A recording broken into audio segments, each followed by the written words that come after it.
On the 17th anniversary of what can be called one of the dreadful days of mankind, the people of New York and the world gathered to remember the victims of 9/11 terror attack, which was carried out by the Al-Qaeda and was masterminded by Osama bin Laden, who was almost for 10 years was found safely living in a house on Pakistani soil.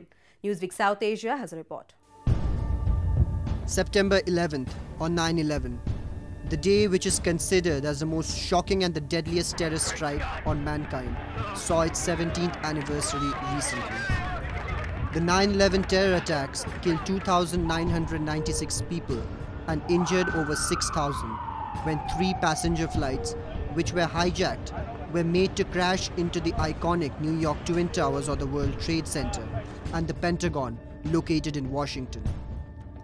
Another flight, United 93, crashed in Shanksville in Pennsylvania after the passengers fought the terrorists on board. It is believed that the flight was to be crashed into the White House. US President Donald Trump and Vice President Mike Pence remembered the ones who lost their lives on that fateful day. Speaking to the families of the 9/11 victims in Pennsylvania, where hijacked Flight 93 crashed into an open field, Trump thanked the relatives for their sacrifice in a patriotic speech. Each time we hear those chimes playing in the wind, we will remember the 40. We will remember their faces, their voices, their stories, their courage, and their love. And we will remember that free people are never at the mercy of evil, because our destiny is always in our hands.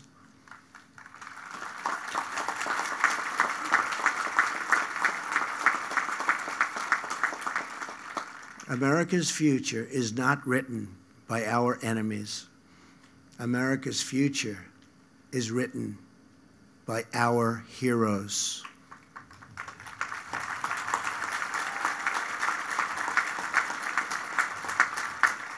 And here, on the banks of the Potomac, we meet again, in this place, where the names of our beloved fallen are recited, where they're carved into steel and granite benches across these hallowed grounds,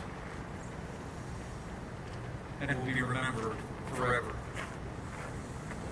in the hearts of the American people. Dr. Paul W. The people of the United States gathered to remember the civilians and the men in uniform who lost their lives in the terror attack in different parts of the country. Speaking at one such event, the Texas Congressman Pete Olson drew a parallel between the terror attack on New York and the 26/11 Mumbai terror attack in 2008. Although Olson faced backlash for saying that terrorists who carried out the 9/11 attacks were from Pakistan, he came out with his own defense. He said, "It was clear in the full context of my conversation that I was relating the terror attacks on 9/11 in America to the terror attacks our Indian friends suffered at the hands of the terrorists trained to kill in Pakistan. Both events were horrific, pivotal moments in our shared democracies. Taking one sentence where I accidentally transferred the dates in India to the events in America out of context does not change the fact that radical Islamic terrorists were successful in attacking both of our nations. But what needs to be seen is the fact that the main perpetrator of the attack, Osama bin Laden, who suddenly disappeared after the terror attack and also after being declared the most wanted man on earth, was eventually found at a mansion in Pakistan's Abbottabad city, which had Pakistan Military Academy and Air Force Base just few miles away from the area.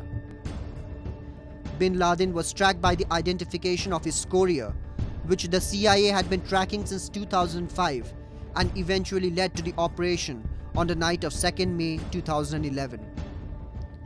Pakistan was totally exposed and faced intense international scrutiny following the operation. Mr. Donald Trump has become the president of USA. He's been putting more pressure because the strategists before this used to think that possibly Pakistan will improve. You keep on helping them. At one point of time, they'll stop helping terrorists. This never happened. So now Donald Trump has stopped all the military aid to Pakistan, it has stopped all the financial aid to Pakistan, and a tremendous amount of pressure has been put on Pakistan to stop aiding terrorism. The Pakistan government, which had earlier denied knowing the whereabouts of the terrorist mastermind to the CIA in 2009, numerous allegations that the government of Pakistan had shielded bin Laden arose. The question became too tough for the Pakistan government to answer. Other critics cited the proximity of bin Laden's highly fortified compound to Pakistan Military Academy, that the US chose not to notify the Pakistan authorities, and also the double standards shown by Pakistan in dealing with the perpetrators of the 26/11 Mumbai terror attacks. Pakistan is concerned, it has absolutely not changed its policy. It tried to make the fool of the world when global war on terrorism was started by the USA to take action against Taliban and Al-Qaeda and terrorists. Pakistan made a fool of them, and the USA gave them a lot of aid because they thought that to tackle terrorists on the borders of Pakistan as well as tackling them inside Afghanistan, you required Pakistan. So a lot of military aid was given. This military aid was misused completely, and absolutely no help was given. If anybody was ever killed, it was low-level terrorists who were killed in the attack. Even 7 years after the raid, Pakistan continues its double standards when it comes to the handling of number of terror organizations coming out of its soil. The present Prime Minister Imran Khan, who has also been tagged Taliban Khan for showing his immense love and support to the terror organization. Apart from that, the Pakistan Army and their intelligence agency, the ISI, continue to provide shelter, resources and training and weapons to terror organizations which are present in Pakistan. Other than that, the differentiation of good terrorists and bad terrorists by Pakistan state has also led to the country getting its aid cut by the US and getting grey-listed by the FATF. Today, Pakistan is on the brink of being declared as a terror state. Be it the Taliban, Islamic State, Haqqani Network or the Lashkar-e-Taiba, these dreaded terror outfits have sanctuaries inside Pakistani territory and continue to enjoy safe haven in a state-sponsored welcoming environment.